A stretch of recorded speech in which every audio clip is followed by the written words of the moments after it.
Bueno, y avanzamos en nuestra serie A la luz de su palabra, un recorrido por la palabra de Dios, por la Biblia. Una vez escuchaba a un sacerdote decir que aunque una persona asistiera a misa todos los domingos, todos los días de la semana, perdón, todos los días de la semana, por 3 años seguidos, que sería cumplir los 3 ciclos, el ciclo A, ciclo B y ciclo C, posiblemente lo que va a cubrir de lectura bíblica es un tercio de la palabra de Dios. Eso es importante tenerlo presente porque yo mismo era los que creía que si uno hacía eso, uno se leía la Biblia completa en misa, pero no es así. Esta serie se hace de una forma, pero me he saltado capítulos. Por lo menos hoy vamos a empezar un nuevo libro. Ya terminé con Ezequiel y voy a saltar al profeta Oseas. Ezequiel tiene 48 episodios, 48 capítulos. Pero, como les digo, no ha sido una serie que aborda cada capítulo. Sí hay series en las redes. Hay una serie, de hecho, que tiene Fray Nelson Medina, que se llama Leer la Biblia en 365 días, creo que es así. Y bueno, es un extraordinario ejercicio de audio para si de repente nos cuesta leer o no tenemos tampoco la vista tan aguda bueno, estamos muy cansados, por lo menos podemos escuchar la palabra de Dios. Hay gente que de verdad esto le ha metido el pecho y es que tú puedes evangelizar de muchas formas, pero ninguna puede sustituir la fuente que es la palabra de Dios. De ahí emana todo. Entonces hoy vamos a empezar con el profeta Oseas y como les decía, bueno, habrá personas que esta serie la pudieran hacer mejor, con mucho mejor tiempo. Esto es sencillamente un aporte, un granito de arena y sobre todo el despertar la curiosidad en quienes me puedan escuchar en algún momento de sus vidas de hacerse amigos y aliados de la palabra de Dios. El profeta Oseas, si no me equivoco, ya estaríamos hablando dentro de los profetas menores. De hecho, su prólogo habla de esto. El que un profeta sea mayor o menor se mide es por el largo de sus libros, no porque este sea más importante o menos importante que otros, sino que hay libros que son muy corticos y profetas, por eso se le llama profetas menores. Es un profeta que también se dice que posiblemente empezó a predicar como en el año 746 a.C. Y bueno, tiene un relato como con un problema conyugal, es una historia así interesante que además en el capítulo 1 lo dejo de abreboca porque no es el que vamos a analizar hoy, pero justamente en el capítulo 1 tiene un título que dice Cásate con una mujer que se prostituye y ahí arranca toda una reflexión de Dios. Es un libro interesante.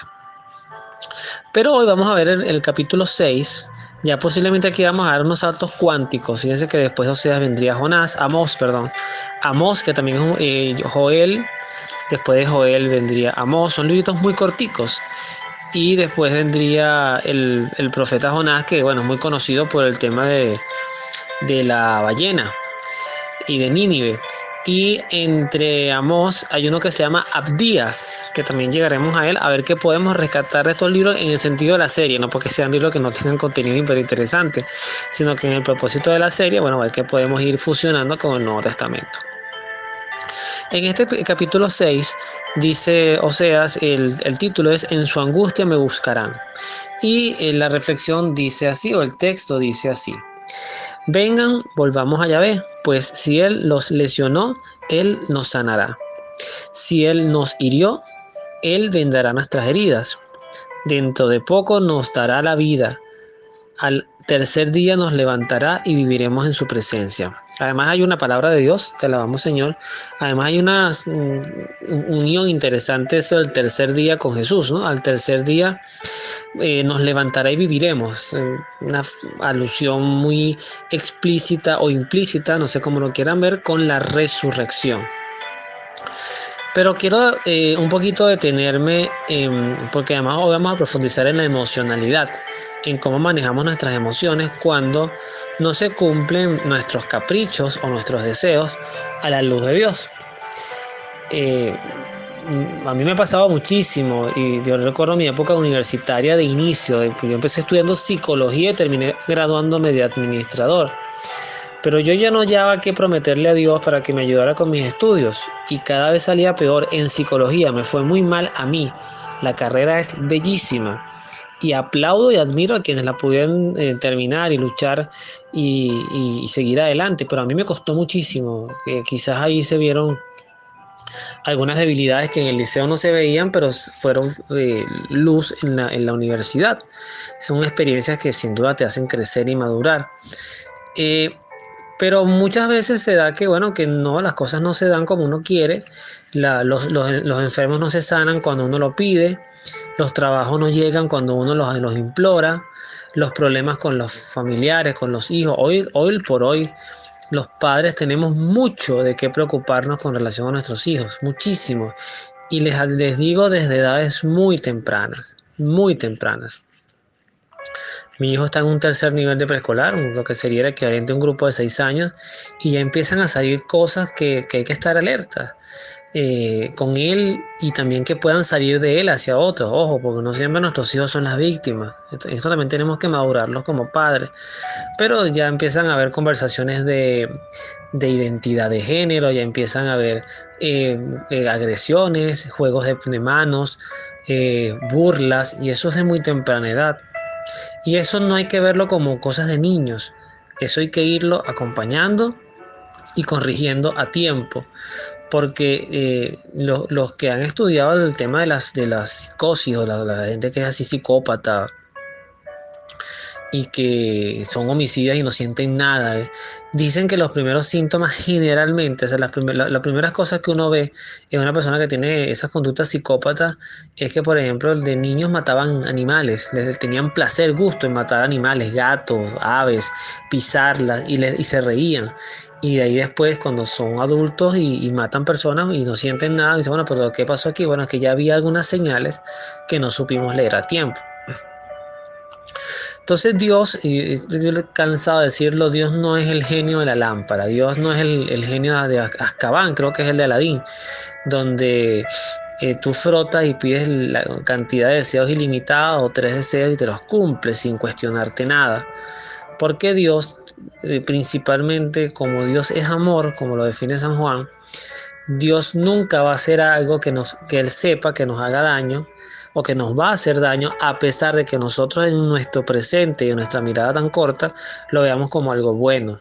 Eso puede venir de relaciones. A Dios hay que pedirle por nuestras relaciones de pareja, sobre todo los que están en etapas de noviazgo. No tengan miedo. Yo siempre le digo a las muchachas cuando me ha tocado hablar de esto en una charla, que la época de ser espías es en el noviazgo, no en el matrimonio. En el matrimonio ya que carrizo, ya te casaste. Entonces ya después vienen los fracasos, los divorcios.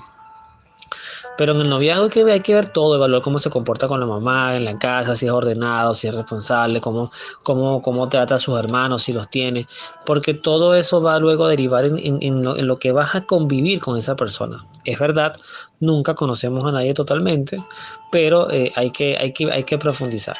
Entonces yo decía en el prólogo de este episodio 115, que al Espíritu Santo hay que pedirle 3 dones, de muchos, todos son importantes, son 7. Pero los 3 que vamos a tomar como ejemplo es el don de sabiduría, el don de ciencia y el don de consejo.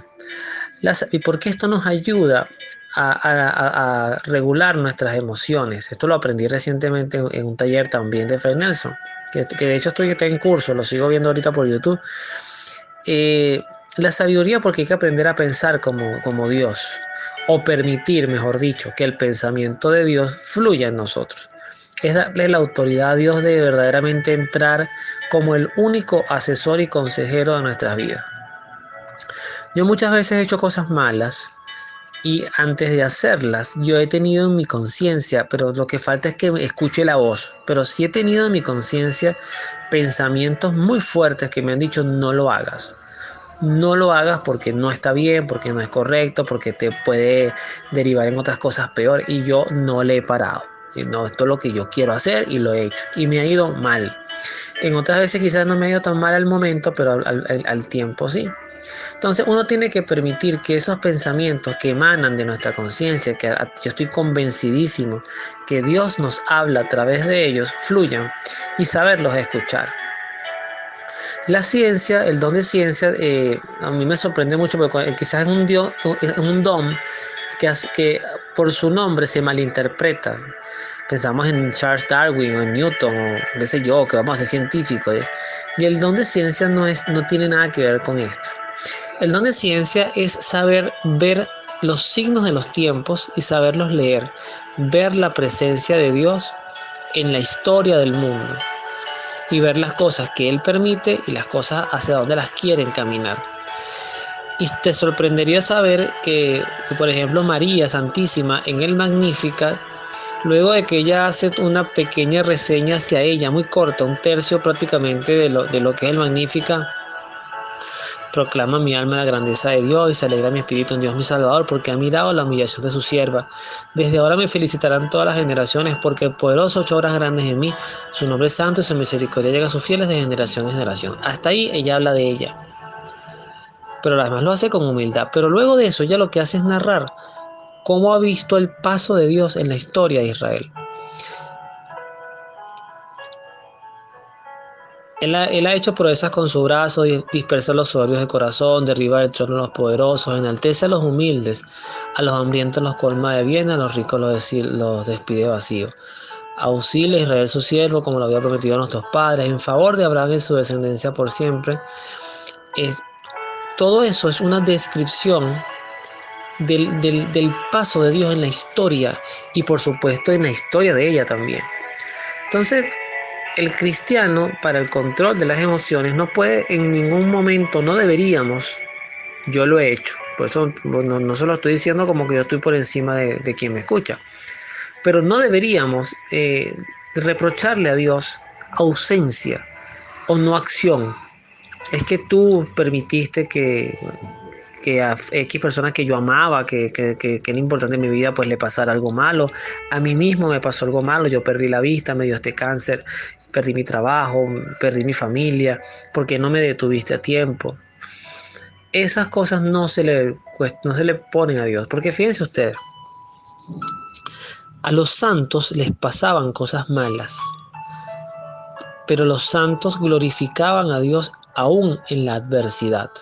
Por eso, esa frase de Oseas, te lesionó pero te sanará, te hirió pero te colocará las vendas. Hay que tener presente que hay cosas malas que Dios permite que pasen en nuestras vidas, porque de ellas vas a salir fortalecido, renovado, o porque hay cosas que hay que quitar en tu vida. Y también nosotros de repente tenemos que ser removidos de la vida de otras personas.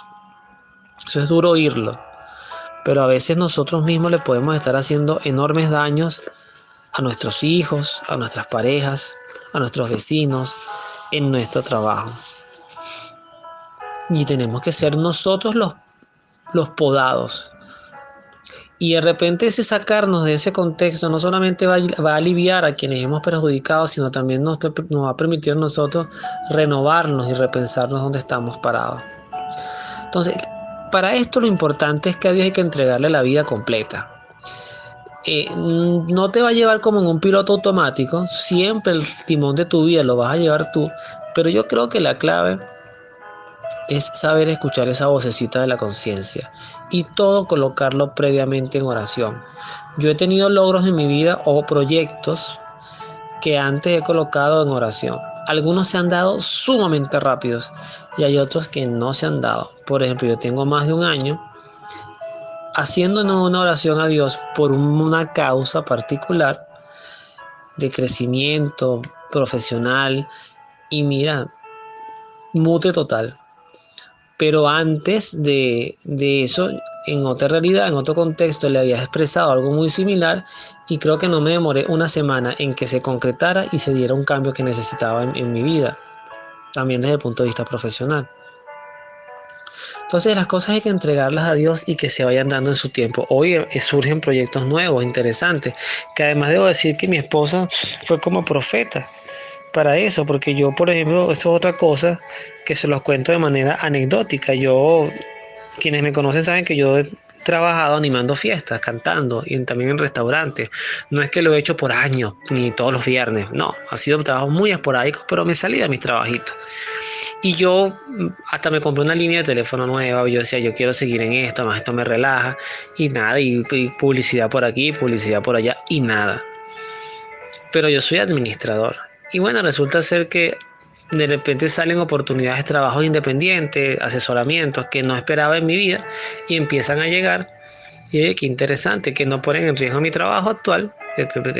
Son esos como trabajos freelance que llaman, pero sigue siendo en la misma línea de lo que yo soy como profesional.